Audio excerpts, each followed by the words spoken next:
Hello and welcome to the GSBC podcast, proudly brought to you by the Greater Springfield Chamber of Commerce. I'm your host, Matt Taylor-Farrington from Purple Bunny Marketing, and today I am joined by Marcia from Kickstart Your Wellness. Welcome. Thank you for coming along. Thanks, Matt. We're going to dive straight into things. So I guess let's kick things off with a bit about your story. What inspired you to start Kickstart Your Wellness and focus on helping people take control of their wellbeing? Big loaded question. Well, let's see. Once upon a time in the land of corporate marketing, there was this very stressed out little girl. Maybe not so little, but yes, I am little. And I was your probably not unique story in any way, really, because I was that typical classic burnout example. Yeah. Right? So, and highly functioning. So on the outside, I looked like I was super successful, had everything down pat, and at the back end, everything was falling apart, right? So my health, putting on weight, digestive issues, high blood pressure, my relationship, my career, everything was starting to kind of crumble. So at that point, I actually went to the doctors and was diagnosed as a workaholic. Apparently it's a thing. And the best advice that they gave me was, you need to reduce your stress. Yes. And I was like, great. How do I do that? And they said, try go and meditate and calm your mind, quiet your mind. And I'm like, what does that mean? Yes. Seriously, you're telling somebody who's a workaholic, who's, always switched on, monkey mind, the mind's always going, and you're telling them to actually go and sit quietly with their thoughts for like an hour. Yeah. I can tell you that was absolute torture at the time. I can imagine. I can do short meditations. I like active stuff. Yes. But, if somebody had given me practical advice, honestly, the only practical advice I was given was to quit my job, which I did. And that was the start of my journey, of my wellness journey. But if somebody had actually said to me, why don't you actually go and eat certain foods like kale? Do you like kale? No. Yeah, see, it's very very divisive. I love kale. But you can have spinach in my programs if you don't like kale. I don't mind spinach. I can do spinach. Yeah. But if somebody had said to me, it's as simple as, why don't you go and have more blueberries? Why don't you eat more dark chocolate? I mean, who doesn't want more chocolate? Yes. If they'd given me practical tips about how to eat, like in terms of my nutrition, practical things like, did you know if you smell certain essential oils or certain plant aromas that instantly it can switch off your cortisol levels or lower your cortisol levels? Yeah. Practical tools. Yes. Nobody gave me any of that, right? Yeah. So I fumbled along for a few years trying to find my way, and then I figured out, all of these tools, this is part of my journey, and so really my inspiration is, like most of us that are entrepreneurs, my own story, but I don't want other people to have to go through what I did. If I can help other people with knowledge, education, and even preventing, people getting to burnout, I think, that's really my inspo. Yeah. So. Yeah, it is interesting when you go to different professions and you speak to different people, what they tell you, and it's like, that's not practical sometimes in the real world, unfortunately, especially when you're managing a career. And absolutely. Things like that. So, all right. So obviously wellness means something different to everyone. Mm-hmm. What does wellness mean to you personally, and how has it shaped your approach that you take with your clients?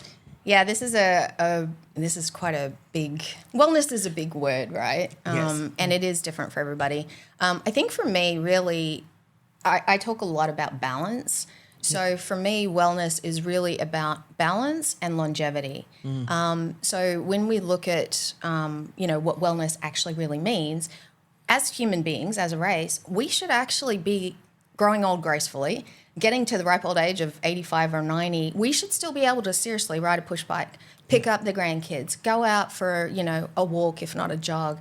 Our bodies are designed to heal themselves. Yes. So the problem is that we don't give our bodies the tools and the balance in life that we need to be able to do that. So whilst our, when I talk about longevity, whilst our lifespans have increased, certainly, probably by 10, 15 years, our quality of life has decreased, at the end of that. So for me, wellness really is about finding the tools, the practical ways that we can actually hit 85 and I still want to be, walking, running, riding a pushy, doing something physical, just capable, not stuck bedridden. Yes. That's my goal. Yeah. I think that's great because I think everyone, like you said, everyone has a different opinion on wellness. People sometimes associate weight loss with wellness and being thin and fit, and it's just like that's not necessarily what it means to each individual. So, all right. So your business offers tools and strategies and guidance for people of all stages of the wellness journey. What's one common challenge you see people facing, and how do you help them break through it? So I think the most common challenge these days, which leads into a few things, yes, overwhelm. Honestly, I think our lives these days, we are always on. Like we've got our phones with us. I mean, this is the first time my phone's not like on my desk. Yes. But we have our devices with us. We're bombarded by social media, by ads, by just everything in our environment. So we are completely overwhelmed, which then leads to stress and anxiety, which then leads to exhaustion. And the problem with overwhelm is that we don't make a decision. Like we have so much information. Like I say to my clients, stop using the internet, stop using Dr. Google or Dr. Chat these days. Yes. Don't rely on that because you're going to get so much conflicting information. So I think regardless of whether it's health related, business related, personal lifestyle, whatever, the amount of information and that overwhelm is literally causes us to not make decisions or to not know where to start. So I think in terms of how I help people overcome that is, basically making it easy for them and giving them a step-by-step plan of, okay, first we deal with this and then we deal with that. And it's got to be simple and it has to fit into our lifestyles. Yes. You're right. We're all in front of our devices 24/7. Crazy. Like it's just, it's nuts. And we are recording this episode on Black Friday, and I was literally just saying to Nick this morning, my phone has just been going off all morning, all the Black Friday sales, and I'm just like, I'm trying to deal with things in between, and my phone keeps going off, and it's just a distraction. It is, and like in reality, I always recommend to people turn your notifications off, but sometimes that's not practical. Yes, like if you're running a business where you need to be available for your clients, you still have to have your notifications on. So it is a balance, obviously. So. All right, so on your website you talk about creating sustainable wellness habits rather than quick fixes. Why is that such an important message in today's busy world? Oh, I love this. So let's just think about this, right? So quick fix, right? Does that really sound like that's long term? No. Now, if you haven't guessed, I'm American, so I was working in the medical industry in the States as a marketer, in fact, and realized that, really because we're always on these days and everything is just sped up, everybody's just like, oh, give me a quick fix, give me a pill, right? Give me an operation. They don't really want to do the hard work. Now, the problem with a quick fix is that it ignores human behavior and human biology. So generally a quick fix is going to be restrictive or it's going to be something that's chemical based, which is going to lead to a snowball of other impacts. Yes. And the thing is the more that we actually restrict ourselves or deprive ourselves, the more we're going to rebel. So human nature is don't tell us what to do. Correct. And if you keep saying, I can't do that, then guess what? I'm going to do it. That's really what I want to do. So when it comes to sustainability, the reason why I choose that road, yes, it takes a bit longer. So if somebody wants to lose weight, if they want to resolve, autoimmune issues or digestive issues, whatever the case may be, that is going to take a little bit longer. Yes. However, you are actually going to resolve those things for life as long as it becomes lifestyle habits as opposed to just that quick fix. And I can tell you the amount of clients that I've had come to me that really, desperate to lose weight, tried every diet out there, every way of eating. And the thing is it's yo-yo. You try something, but you can't stick to it.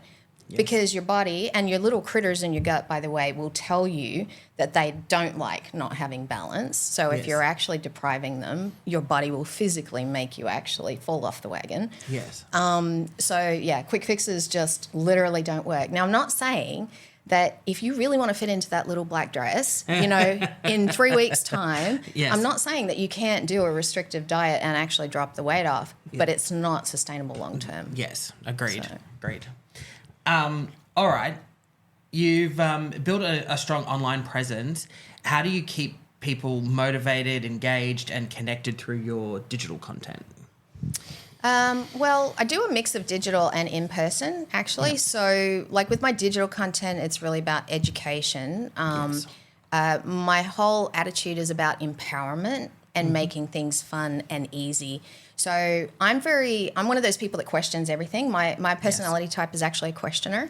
And it's like, if you can't tell me why I should be doing something, like how's that going to benefit me, I'm not going to do it. So I'm a bit of a rebel like that. But in terms of how I keep people motivated and engaged, I actually run a lot of live workshops, a lot of online programs, and obviously through my digital content as well. So I think it really is a mix about educating people, empowering them with practical tools, giving them hope. Like I have so many clients come to me that are, at their wits' end, like the doctors have said, oh, you just need to stop eating, to lose weight, or, you just can't do this for the rest of your life. So it is really about providing a glimpse of hope, really simple steps. I provide a lot of tools and resources for that. So like I've got a Healthy Plate membership, which is all about busy people, don't know these days really what is a balanced meal, what does nutrition look like. So, I can provide that in the way of meal plans and recipes and health challenges, things like that. The hands-on workshops, the programs, retreats, I run a lot. So it's really a whole combination of things, because some people really like online. But I find that when we actually run things in person, you get that energy and people learn from each other. That's the really cool thing. Like, I don't have to be the expert. We can learn from everybody else. That's right. So. Yeah, I agree. I think, just listen to what you're saying too before. I think nutrition is a big key for a lot of people. And I think we've just made everything so quick now with fast food. And especially for people like you and I, who are so busy in our day-to-day lives, it becomes a convenience, and then unfortunately it snowballs and we just start eating crap regularly. Well, and fun fact on that a lot of people don't know, so when I run my detox program, which I'm running I run them quarterly. What people don't really actually realize is that all of the chemicals that we put in and on our body, so cleaning products, facial products, hair care, foods, processed foods especially, all of that actually causes us to hold on to fat in our fat cells. So when you actually do any kind of restrictive diet, an elimination diet, whatever it is, of course you're going to shed weight, because after a week or so, your body's like, oh, you're not giving me all those chemicals anymore, all those bad things. I'm going to shed it off. So that's why that works. But a lot of people don't realize that all those processed foods, not only are they not good for you, in terms of the ingredients that they're using, but they're actually just not good for you, because there's lots of chemicals and things like that our bodies are not designed to metabolize. Nice. It's crazy, the world we live in now. Oh, I know. Get it back to basics, I say. All right. So what's one success story or transformation that has stayed with you, something that reminds you that you do what you do? I've got a few, but I think one, because it's backed by science, so I'm very much about finding the science behind things. I had a lady, postmenopausal woman, come to me, and she was really distraught. She jumped from doctor to doctor. She had thyroid issues, so overactive thyroid. And she jumped from doctor to doctor, and she couldn't lose weight. And she was like, what do I do? The last doctor just said, well, basically you just need to eat less. And when I looked at, her food diary, it wasn't like she was eating, really unhealthy. She was actually eating pretty well. And it frustrated me, because it's like, doctors in general are not necessarily trained in women's health or menopause, but that's very, it's not a helpful answer, right? No. So we actually started, we did tweak her diet a little bit. She did my detox program so that we could start kind of from a clean slate. We started implementing some essential oils, which are really helpful for thyroid and hormone imbalances. Yes. And then we actually implemented a few supplements as well, just to make sure that nutritionally she was getting what she needed. Yep. Helped reduce her stress. So stress was a big part of that as well. Now, when you're stressed, you do actually hold on to your fat as well, because your body doesn't feel safe and it thinks it's going to need energy later to be running from that, tiger or woolly mammoth, which of course we don't have to do anymore. Correct. We'd probably be healthier if we did, unless they caught us, of course. Yes. But anyway, yeah, so fast forward 3 months later, so she had to get her blood work done for her thyroid every 3 months. 3 months later after that, she actually, her numbers had changed significantly, like for the better. Her doctor actually said, oh my God, what are you doing? Keep doing it. A year later, she's actually dropped off her high blood pressure meds completely. She's reduced her thyroid meds by, I think, down to a quarter of what they were. She'll never be able to completely get off those because of what she's got. But that's just the amazing power of plants, really, you know, and just really focusing, being intentional about what we're doing with our lives. Yes. So, yeah, I just think that's really powerful. Yeah. So. Agreed. I think that's a great story. I think it is important, like you said, we have access to all of these plants and all these things that have been developed over years that are there that we should be utilising, and instead we're taking the quick route all the time. Yeah. So, Yeah. all right. So I guess wellness in a community like Greater Springfield is becoming more and more important. How do you see your work contributing to a healthier, happier people here in Springfield? Well, I think that is the absolute key, actually, what you just said. So when you think about it, healthy people, healthy workplaces equals a healthy community. Yes. And, Springfield has a huge medical industry and growing in that space. But what I can do is help people from landing in that system before, they actually need to be there. Yes. So it's all about prevention. So what I do is run workshops here in Springfield. Based on different, health and wellness topics. I actually run them out of Liberty Women's Wellness Clinic. Yes. So, really it's about the education and giving people the tools to basically live their healthy lives and be able to fit in all of the things that they really want to fit in. Yes. Yes. We actually have an interview coming up with Liberty Women's fantastic. Wellness as well. So we'll be probably talking more about that in another episode. But, that's wonderful. And I think, the healthier people are, the happier you are generally, right? Yep. So, My tagline is be healthy, be happy. Yes. Wonderful. All right. So the next section we've introduced into the podcast is a quick fire section where we get to know you a little bit more and we ask you some questions. So morning ritual. Meditation, movement, or coffee? First. Well, actually, I'm going to just because I'm a rebel, I'm kind of going to go outside that a little bit. So the first thing actually is lemon essential oil in water, because that actually kickstarts your digestive system and your bile system and all sorts of fun, cool things. Then definitely movement. So for me, now back in the day, back in that corporate land, it was absolutely lots of coffee. But now, no, it's movement, then coffee. But my coffee these days is decaf, because we're all, and I know people will go oh my God, that's not real coffee. Well, there are some good ones. There are some really bad ones. I agree. But the thing is when we're actually overloaded and we're always on the go, our adrenals are already fatigued. Yes. So if we're then giving them stimulants in terms of V or coffee or caffeine or whatever drinks we have, sugar, that's actually, mentally it helps us, but physically, oh my God, it's really not helping your system, and it's gonna give you more fatigue. Yes, agreed. All right, your go-to wellness snack. Okay, well now, so I'm a cook, so I think it depends on if I want sweet or savoury. So if I want sweet, I am known for my black bean brownies. So I am very much about having snacks that you enjoy that are not like dry rice crackers, unless they've got my hummus or something on them. Yeah. So I cook with essential oils. So my black bean brownies, whether it's wild orange or peppermint or cardamom or whatever flavor I decide.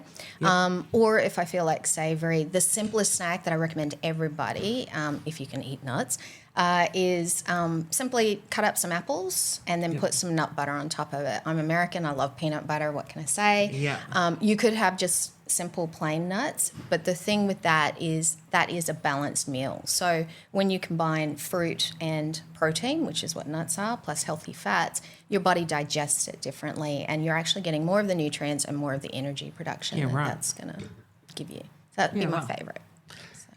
Can't say I've ever put peanut butter on a piece of fruit. But okay, sure. my challenge to you goes well with bananas as well. Yes. Oh, I could see that. Yeah, I guess. All right. One wellness myth you wish people would stop believing. Oh my God.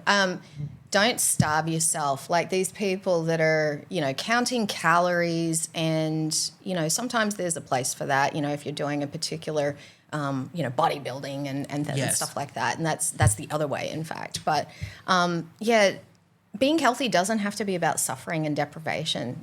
Seriously, none of my programs, I may eliminate some things from your diet, but I'm going to give you awesome things back. It is not about deprivation in any way, because your body is going to rebel, your mind's going to rebel. Yes. That's probably the one thing, that you don't have to suffer to be healthy. Yeah. And your favourite way to unwind at the end of the day?